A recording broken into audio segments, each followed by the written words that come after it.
Bismillahirrahmanirrahim. Assalamualaikum warahmatullahi wabarakatuh. Waalaikumsalam warahmatullahi wabarakatuh. Ya, alhamdulillahirobbilalamin. Sobat-sobat peta semuanya. Pada kesempatan kali ini, meski udah agak lama peta Islam tidak update, namun pada kesempatan malam hari ini saya dengan Pak Adep ingin menyajikan sebuah kajian lagi Pak Adep ya, dengan tema-tema tertentu nanti yang akan kita bahas. Jangan lupa sebelum nonton seperti biasa untuk subscribe bagi yang belum subscribe, untuk like dan nanti komennya ya. Langsung saja ya kita sambut Pak Adep. Assalamualaikum Pak Adep. Waalaikumsalam warahmatullahi wabarakatuh. Gimana kabarnya Pak Adep ini? Salam sehat. Ya. Ya, salam sehat untuk Mas Ain dan semuanya. Ya, amin. Semua sahabat peta. Ya, Pak Adep mungkin pada malam hari ini mau melanjutkan yang numerik atau kita mau membahas tema lain ini Pak Adep? Ya, tetap konsentrasi saya tidak bisa lepas dari nomor, tapi ya kadang-kadang untuk selingan secara tidak langsung nanti berkaitan dengan numerik, tapi secara tidak langsung kita bahas tema-tema lain agar ada variasi agar tidak jenuh. Untuk kesempatan kali ini akan coba kita bincangkan masalah hadis ya, istilah hadis, dan juga nanti kaitannya dengan Quran, dan satu lagi dengan istilah sunnah hanya. Quran, hadis, sunnah. Oke, baik, itu tadi ya sobat-sobat peta Islam.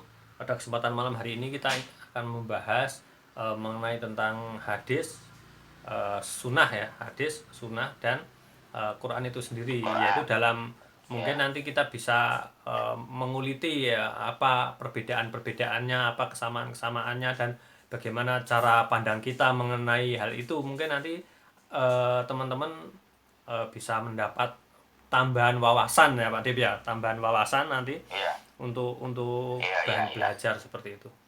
Oke Pak Dip, mungkin sebagai pembuka kita silahkan Pak Dip, langsung saja. Terima kasih. Jadi karena kita ini kan fokusnya yang utama dan pertama-tama yang paling penting kita selalu kita pakai sebagai pijakan itu adalah Quran, maka walaupun nanti akan kita bicarakan istilah lain seperti hadis atau sunnah, maka kita jangan lupa untuk memahami Quran menurut Quran itu sendiri. Al-Quran menurut Quran itu sendiri bisa kita lihat misalnya di dalam surat Al-Baqarah ya, surat Al-Baqarah ayat 185. Ayat ini kebetulan menjelang, kita kan menjelang bulan Ramadan ya. Ayat ini sebetulnya membicarakan tentang Ramadan, tapi konteksnya dengan Al-Quran, yaitu ayat Al-Baqarah 185. A'udzubillahi minasyaitonirrajim. Syahrul Ramadan alladzi unzila bihil Qur'an hudan linnas wa bayyinatin minal huda wal furqan. Dari petilan ayat ini agak panjang, tetapi yang akan kita garis bawahi dalam rangka memahami Quran menurut Quran. Di sini dijelaskan satu istilah yang bagi pengertian Quran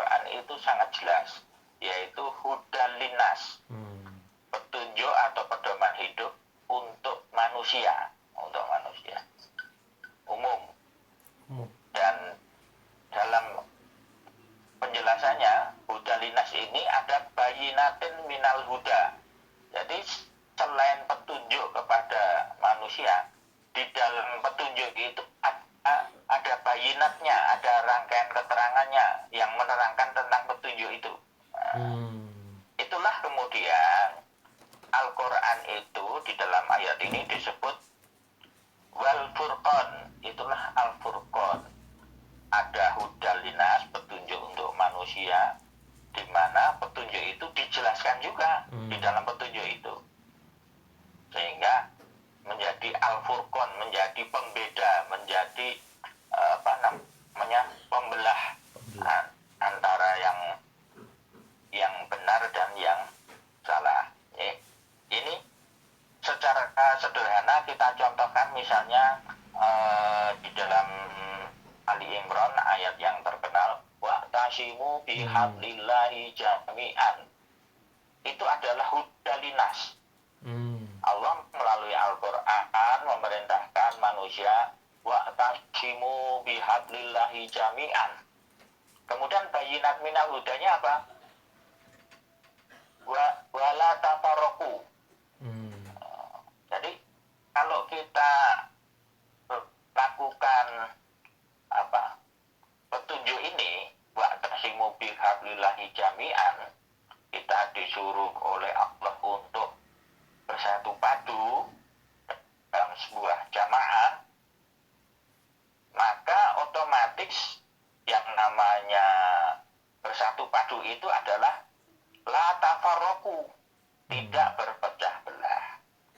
Jadi bayinatnya itu apa? Bayinatnya itu wala tafarraqu. Jadi larangan untuk berpecah belah itu kalau kita taati, maka kita mewujud menjadi sebuah persatuan atau al-jamaah.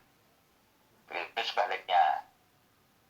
Tetapi kemudian orang-orang itu semacam memanipulasi ajaran Allah ini, sehingga perintah Allahnya itu jelas bahwa kita itu disuruh untuk bersatu padu, jangan berpecah belah. Tetapi kadang-kadang manusia itu terus muncul gagasan berpecah belahnya itu.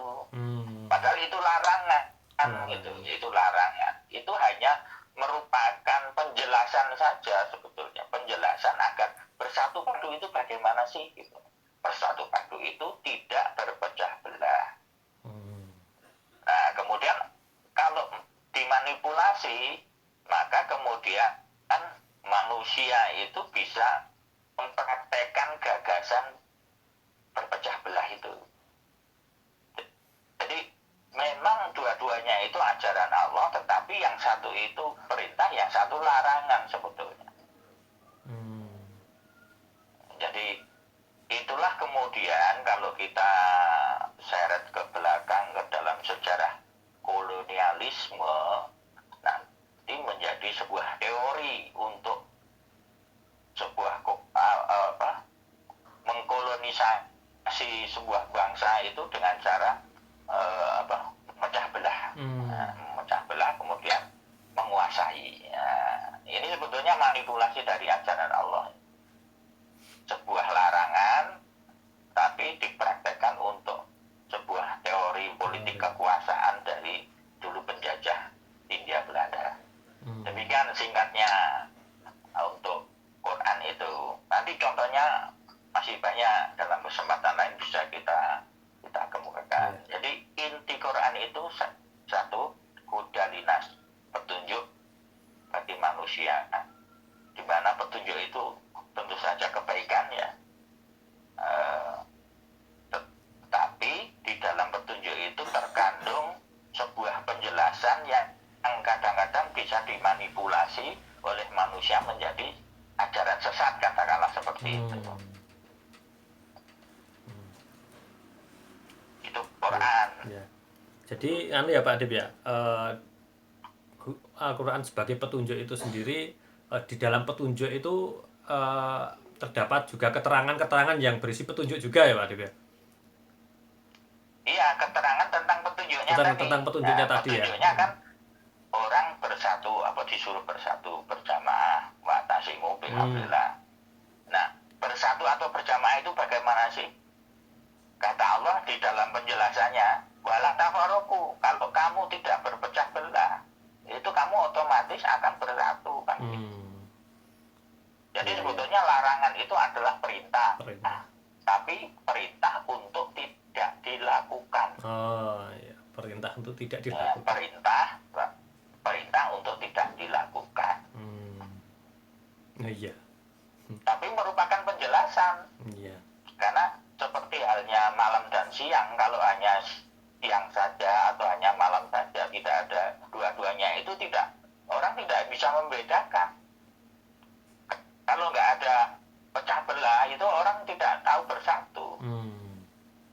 Kalau hanya bersatu semua, bagaimana sih berpecah belah itu akan nggak tahu. Ya. Seperti ya Pak Adib ya, orang tidak tahu terang kalau dia belum pernah tahu gelap itu Pak Adib ya, bisa nggak? Iya, iya betul. Kalau nggak pernah gelap ya nggak tahu terang. Kalau nggak pernah terang ya nggak tahu gelap. Iya. Itu dua-duanya harus ada. Itu salah satu menurut saya salah satu definisi Quran yang cukup jelas, yaitu lagi di dalam surat Al-Baqarah ayat 185 yang secara terminologi kemudian Al-Quran itu disebut dengan Al-Furqan, yaitu petunjuk yang bisa membedakan mana baik, mana buruk, mana salah, mana benar, mana gelap, mana terang, dan mana nur, mana zulumat, dan seterusnya. Oke, kemudian masuk ke ini Pak Adib, ke kerincian tadi, masalah hadis tadi. Ya, hadis kita lihat dulu karena acuannya Quran, kita lihat juga di Quran. Misalnya surat Al-Kahfi ayat 6 ya. Di situ disebutkan Al-Quran ini disebut hadal hadis. Hadal hadis. Jadi hada itu disebut hadis, al-hadis. Tentu saja al-hadis dalam arti khusus ya, artinya ini bukan pengertian al-hadis nanti yang secara umum dipahami manusia saat ini, umat Islam ya, tapi ini al-hadis dalam konteks ayat Al-Quran menerangkan dirinya sendiri. Tadi kan Al-Quran disebut Al-Furqan ya, tadi yang pertama. Nah, ini yang di dalam Al-Kahfi ayat 6 ini Al-Quran disebut hadal hadis. Ini Al-Quran ini adalah hadis. Apa itu hadis? Saya banding-bandingkan dengan pengertian dalam bahasa Inggris itu sama dengan news. N-E-W-S, news ya bacanya, news. Artinya bisa berita. Tetapi kalau tidak ada S-nya, biasanya new itu bisa berarti baru. Ya. Hadis itu juga kalau kita lihat di kamus nanti bisa berarti baru, bisa berarti berita. Jadi bisa berarti berita, bisa berarti wacana, bisa berarti khobar, bisa menjadi informasi gitu. Nah, seperti news itu dari kata-kata baru kemudian menjadi pengertian berita. Newspaper misalnya, karena ditulis di dalam kertas, dicetak, maka disebut koran misalnya, newspaper. Dan kalau kita usut sejarahnya, istilah koran itu sendiri sebetulnya itu adalah plesetan dulumat dari Quran, artinya bacaan. Kemudian orang memahami itu seolah-olah bukan Quran, padahal aslinya itu Quran itu dari Quran. Ada beberapa bahasa Inggris klasik yang masih menyebut Quran itu Quran, the Quran gitu. Jadi hadis itu sama juga dengan Quran dalam konteks ini sekali lagi, yaitu sebuah informasi, sebuah wacana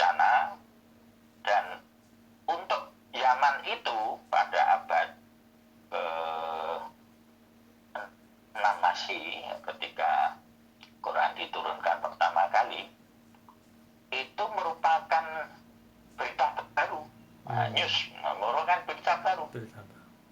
Untuk apa? Untuk memperbaharui kitab Injil, kitab Taurat, dan kitab Zabur yang sudah disalahgunakan, dimanipulasi, yang merupakan berita lama ya. Padahal kalau kita lihat Bible sendiri sebagai manipulasi dari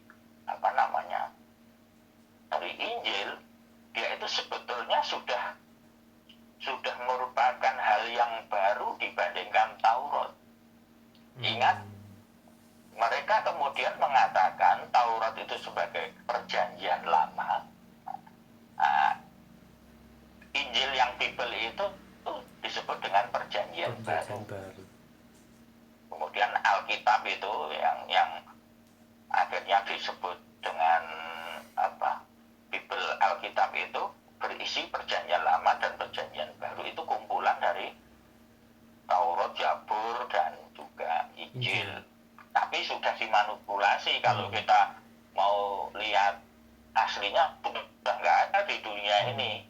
Di museum pun kita sampai hari ini kita nggak akan tahu tulisan aslinya. Yang ada itu terjemahan dengan bahasa Yunani, terjemahan dengan bahasa Latin, terjemahan dengan bahasa Romawi, terjemahan dengan bahasa macam-macam di dunia ini.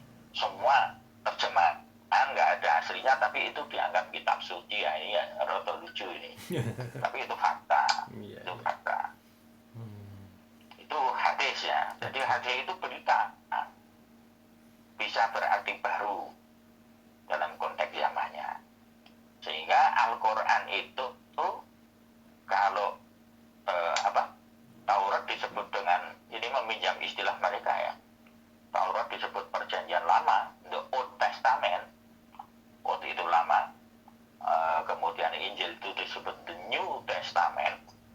Al-Quran yang lebih baru lagi dibandingkan dua kitab ini, maka disebut dengan the Final Testament. Yang baru, yang sudah final, sudah nggak ada yang baru lagi. Perjanjian terakhir. Kalau ingat dulu waktu kita belajar bahasa Indonesia, dalam sejarahnya kan ada EYD, ejaan yang disempurnakan. Sebelum EYD itu ada nanti ejaan yang baru dibandingkan lama gitu. Ada ejaan Suwandi, ada ejaan, kalau zaman Belanda itu Van Ophuizen kalau nggak salah itu. Nanti kemudian yang terbaru yang sampai sekarang nggak ada pembaruan lagi, namanya EYD ya kan? Ejaan yang disempurnakan. Nah, seakan-akan kita pinjam istilah saja, Al-Quran ini adalah ejaan yang disempurnakan. Ya sudah final testament, sudah nggak ada lagi yang karena aslinya sampai 14 abad kemudian, sekarang ini 1,5 milenium ya, itu masih asli. Jadi kita bisa lihat terjemah di mana-mana, bahasa manapun, tapi selalu aslinya itu masih nampak seragam di seluruh dunia, Mas. Tidak hanya di Timur Tengah, di Arab, tapi di seluruh dunia yang aslinya, termasuk diabadikan ketika seremonial acara peribadatan yang namanya sholat gitu. Sholat itu nggak boleh diterjemahkan, itu karena untuk menjaga keotentikan itu bahasanya.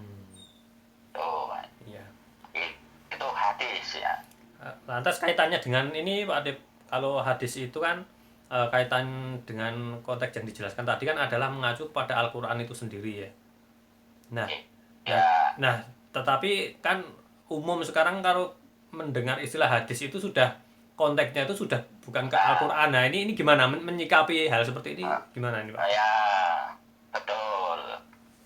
Nah, sekarang perlu kita dudukkan. Itu tadi kan kita dudukkan sejarah istilah hadis itu sendiri yang ditulis oleh Al-Quran. Bahwa sebetulnya istilah hadis aslinya yang menurut Quran itu ya sama dengan Al-Quran, sehingga Al-Quran yang disebut Al-Furqan itu di lain tempat disebut dengan Al-Hadis. Nah, kemudian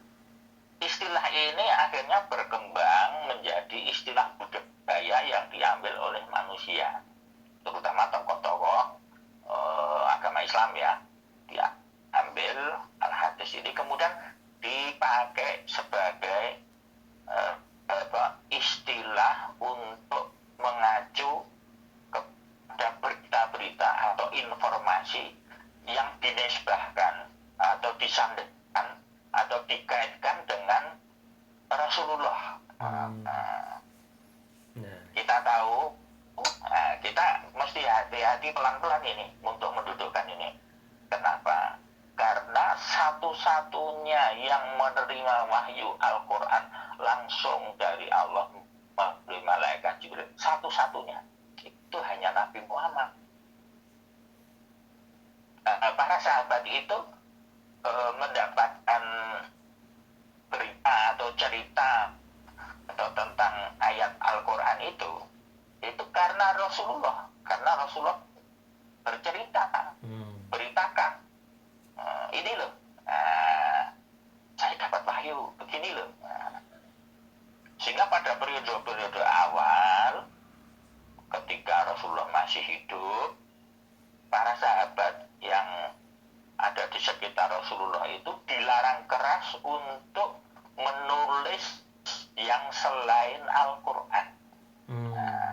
Sekali lagi, ketika Rasulullah masih hidup, dilarang keras untuk menulis apapun ajaran informasi yang selain Al-Quran.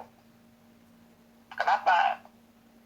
Buktinya sampai sekarang Al-Quran itu masih utuh, masih relatif, masih murni lah, tidak tercemar oleh kata-kata mutiara atau cemaran-cemaran bahasa puisi-puisi yang lain, bahkan jumlah hurufnya, jumlah ayatnya, jumlah segalanya itu relatif masih sempurna. Nah, nanti akan kita lihat secara numeriknya di situ kaitannya. Jadi sekali lagi, ketika hadis ini sekarang beredar menjadi bahasa yang diambil oleh manusia dengan pengertian yang agak berbeda, tidak apa-apa. Tapi kita tahu sejarah asal muasalnya. Sekali lagi, karena satu-satunya yang mendapatkan wahyu langsung Al-Quran itu hanya Muhammad, sehingga apa yang diceritakan dan sampai kepada kita sebetulnya Al-Quran yang disebut Mushaf Al-Quran ini, itu sebetulnya seperti halnya hadis umum itu. Ini sudah menjadi berita, sudah menjadi informasi yang di situ ada kerja manusia. Kerja manusia itu menulis, mendengar, kadang-kadang agak salah dengar, salah tulis, salah cetak, itu biasa. Sehingga disitulah nanti ada satu dua hal yang disebut dengan human error, itu tidak apa-apa. Tetapi hebatnya Quran itu, walaupun ada nanti human error, tetap secara 99,9% itu masih murni. Nanti pada suatu saat akan kita jelaskan itu kemurniannya bagaimana, bahkan secara numerik sudah terbukti gitu. Nah, jadi sekali lagi, hadis dalam perkembangan baru walaupun kelihatannya menyimpang, sebetulnya nggak menyimpang. Sekali lagi, karena satu-satunya yang menerima wahyu itu hanya Rasul. Ketika Jibril mewahyukan itu kan sahabat-sahabat nggak ada yang dengar, sehingga secara secara nyata apa yang Quran diterima oleh kita itu sudah menjadi hadisnya Rasul, menjadi ceritanya Rasul. Sekali lagi, karena satu-satunya yang mendapatkan wahyu langsung itu hanya Rasulullah, hanya Nabi Muhammad. Maka yang lain-lain itu dapat cerita dari situ. Tetapi karena yang meriwayatkan itu ratusan atau ribuan, dan itu berturut-turut, maksudnya tidak ada jeda, yang hafal juga banyak sekali, maka dia disebut dengan hadis mutawatir, yaitu hadis yang paling sahih. Tidak ada hadis yang lain yang mengungguli derajatnya hadisnya Al-Quran. Jadi Nanti Al-Quran itu kalau ditinjau dari ilmu hadis juga sebetulnya Al-Quran itu yang mushaf yang kita terima itu hadis. Namanya hadis mutawatir. Periwayatnya banyak sekali. Dan orang-orang bersesuaian antara riwayat yang misalnya dari Umar, kalau ada surat ini dikonfirmasi oleh Ali, suratnya itu sama nanti oleh Abu Bakar, oleh Utsman, oleh sahabat-sahabat yang lain, itu semuanya sama. Nanti dalam kisah penulisan yang oleh Zaid bin Sabit itu akan kita lihat itu terjadi syarat yang ketat gitu, bahwa setiap ayat yang disetorkan kepada Zaid untuk ditulis dalam sebuah mushaf itu harus ada 2 orang saksinya itu. Penghafalnya itu harus 2 laki-laki. Kalau tidak ada 2 tidak dimuat, karena tidak sahih istilahnya gitu, tidak sahih. Nah itu ada pengertian hadis. Ada lagi yang menyebut bahwa karena Rasulullah itu the living Quran, Quran yang hidup, Quran yang berjalan, maka nanti berita-berita tentang Rasulullah itu nanti disebut hadis. Yang secara lebih pas sebetulnya the living Quran, Quran yang hidup Rasulullah ini nanti perbuatannya itu ucapan dan perbuatannya, tingkah lakunya itu disebut dengan sunnah Rasul, yaitu aplikasi dari Quran. Karena Quran itu kan ide atau gagasan yang hanya Muhammad yang terima. Manusia yang lain kan dapat dari situ, dapat cerita, dapat contoh dari situ. Nah, ketika sudah dari anjing itu bahasa Indonesianya masuk ya. Masuk. Quran itu masuk di dalam terinstal di dalam diri pribadi Rasulullah, kemudian wujud sehari-harinya itu disebutkan di surat An-Najm kalau nggak salah. Pemayan jabuanil hawa ila wahyu. Perilakunya, omongannya itu juga sudah merupakan aplikasi dari pengejawatan dari Quran. Nah, berita-berita surah Rasul inilah Quran yang sudah masuk menjadi perilaku disebut sunnah Rasul. Nah, berita-berita tentang ini disebut dengan hadis. Gitu loh. Kan tingkah laku ini kan kalau orang memandang dari jauh, ada yang dari dekat, ada yang salah paham dan sebagainya. Ini kan sehingga menimbulkan hadis-hadis yang umum ini nanti ada peringkatnya, ada derajatnya. Ternyata yang melihat perilakunya misalnya banyak, hadisnya kuat ini karena yang melihat banyak, ceritanya podo, misalnya seperti itu. Tapi ada misalnya yang melihat atau yang bercerita itu hanya 1 orang, sehingga nanti disebut dengan misalnya hadis ahad. Hadis ahad itu hawu sing ngerti ning dheweke tok. Nah, ini agak kurang kuat ini. Oke. Jadi kalau merujuk ke pengertian misalnya Al-Quran dan hadis itu agak membingungkan ya sebenarnya Pak Adib ya. Al-Quran dan hadis, padahal Al-Quran itu sendiri juga hadis kan gitu. Kalau pernyataan Al-Quran dan hadis. Makanya harus belajar, harus mengerti sejarah gitu. Ya, sebetulnya benar juga asal konteksnya itu, Jadi kapan hadis itu disebut dengan hadis secara umum, kapan hadis itu merupakan mewakili Quran itu sendiri. Ini kan tergantung kaitannya. Saya contohkan untuk kasus bahasa Indonesia biar mudah ya. Mas Ain tahu artinya partai apa? Partai. Partai politik. Apa artinya misalnya? Partai politik belum tentu. Belum tentu. Nanti kalau di ekonomi itu kadang-kadang kita di tempat grosiran apa melayani partai besar dan partai kecil. Ini nggak ada politiknya tuh mas. Iya. Itu contoh ya. Kemudian di olahraga lain lagi.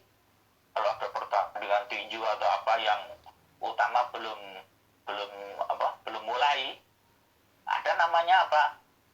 Pertandingan yang tambahan itu namanya. Partai tambahan. Nah, jadi ada di dunia ekonomi ada, di dunia olahraga ada, di dunia politik ada. Istilahnya sama partai. Di kalangan anak muda nanti party itu kan pesta. Berarti artinya harus hati-hati ya Pak Dio ya dalam memahami konteksnya, jangan sembarangan mendudukkan persoalannya. Betul. Ada resepnya itu di dalam Al-Qur'an namanya likulinabain mustaqarrun. Setiap berita itu ada orbitnya, ada konteksnya, ada kaitan-kaitannya, ada relevansinya dengan ya kaitan apa ayat, apa surat, apa saat ini, apa kemarin, apa besok, itu. Nah, bahasa Jawa itu ada namanya ojo waton ya, tapi maton. Bukan waton tapi maton. Apa itu Pak Dip? Bukan W tapi M. Ya itu mengerti konteks ya. Kalau nggak ngerti konteks itu waton namanya. Waton ini, waton wani, waton bener, waton anu. Ya bener itu tidak mesti apa itu belum tentu becek. Itu agak susah bahasa Indonesia. Oke.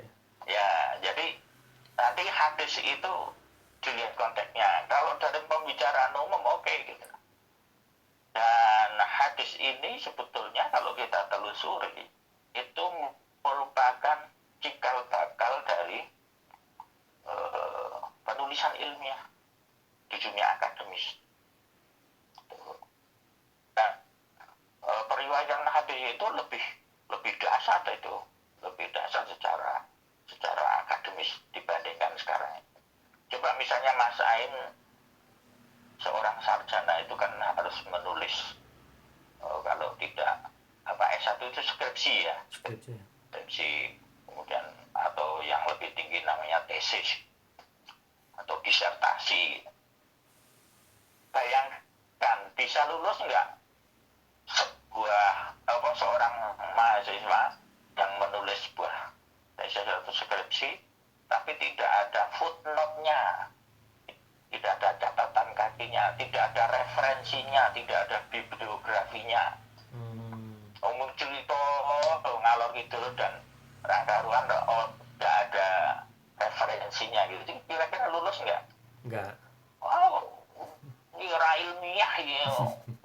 Waktu ya kan? Nah, disitulah tradisi seperti penulisan hadis itu sangat kuat. Sehingga kalau di akademis itu, ini pendapatnya siapa, dikutip pendapatnya profesor doktor misalnya siapa gitu. Tapi tidak moralitasnya, tingkah lakunya, apakah pernah mencuri ayam atau tidak, kan nggak disebutkan. Wong pinter gitu. Tapi tidak semua orang pinter itu kan moralnya baik. Nah, kalau di dalam hadis itu nanti ada namanya ilmu yang berkaitan dengan hadis itu namanya rijalul hadis. Jadi para periwayat itu dideteksi, ditelusuri, dianalisa anunya itu, hidupnya itu. Yaitu tukang bohong apa tidak. Nah, nanti kalau tukang bohong nanti ketika meriwayatkan hadis jangan diterima, dikonfirmasi dulu dengan sahabat yang lain, kira-kira omongan ini benar nggak dari Rasul atau tidak, menggawe-gawe gitu.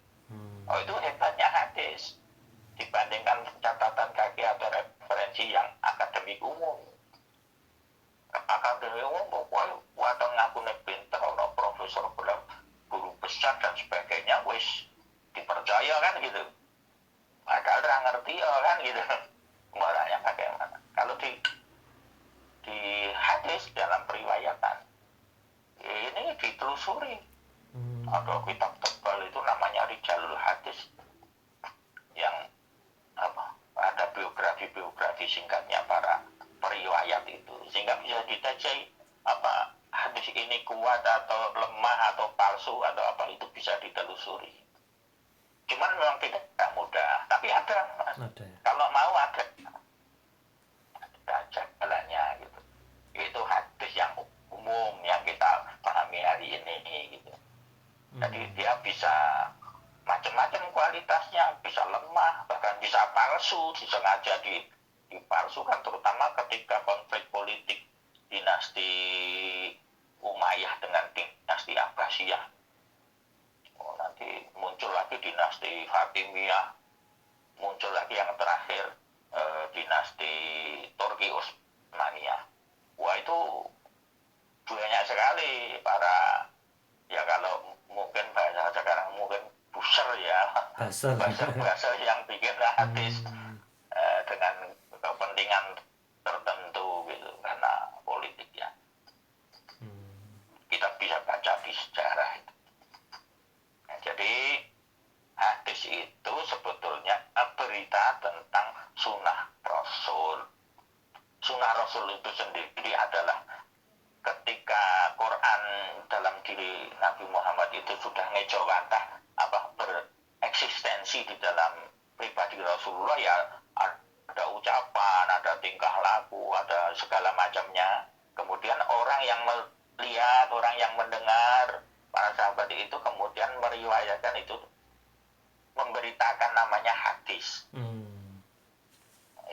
Jadi hadis itu secara sederhana adalah berita tentang sunnah Rasul, di mana sunnah Rasul itu tidak mungkin lepas dari Quran itu sendiri, karena tidak ada Nabi Muhammad tidak menjadi uswatun hasanah atau contoh yang paling indah kalau tidak ada Qurannya. Jadi Muhammad ketika belum dapat wahyu ya bukan uswatun hasanah, bukan contoh, maksudnya tidak. Nah, ini yang kadang-kadang agak sedikit menimbulkan kontroversi ya. Misalnya ketika lahir Nabi Muhammad bayi, otomatis jadi Rasul enggak dong. Ya menurut sejarah kan katanya umur 40. Iya, umur 40. Ya 40. Sehingga di dalam surat Wadduha itu disebutkan alam yajidka yatimang fa'awa wa wajadaka dolan taharan gitu. Itu Muhammad itu belum langsung ketemu, langsung jadi Rasul tapi melalui proses. Itu nanti pada pembicaraan yang lain lah. Tapi pada kesempatan kali ini mudah-mudahan lebih clear ya kedudukannya Quran, kedudukannya sunnah Rasul, kedudukannya hadis itu. Artinya semuanya saling terkait ya Pak Adib? Semuanya saling terkait. Saling terkait. Dan harus paham konteks. Tidak ada hadis kalau tidak ada Quran. Betul. Gitu, kalau mau meriwayatkan apa? Oke. Tidak ada sunnah Rasul kalau tidak ada Quran. Jadi inti itu pada Quran. Kemudian Quran itu ketika terinstal di dalam pribadi Rasulullah, orang lain melihat dari ucapan, dari tingkah laku dan sebagainya.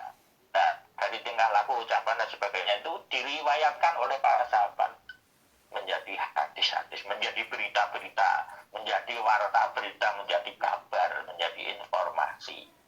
Di mana informasi kabar berita ini ada yang fitnah, ada yang bohong, ada yang bagus, ada yang kuat, ada yang mutawatir dan sebagainya. Oke. Kualitas berita kan macam-macam.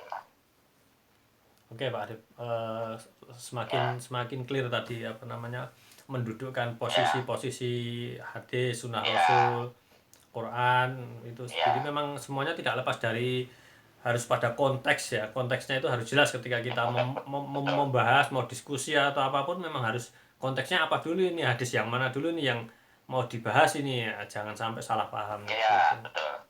Ya. Oke. Oke, mungkin ada Sehingga lagi Pak jangan Adip. jangan marah ketika ada orang mengatakan Quran itu ya hadis. Nggak Nah, usah marah, nggak usah baper. Lihat konteksnya. oke Pak Adip. Ada lagi yang mau disampaikan Pak Adip sebelum saya tutup? Ya saya kira untuk kesempatan kali ini pertama kali setelah agak lama libur Ya. ini cukuplah apa kita dudukkan ya paling tidak clear ya Quran itu bagaimana konteksnya kedudukannya kemudian hadis itu bagaimana sunnah itu bagaimana.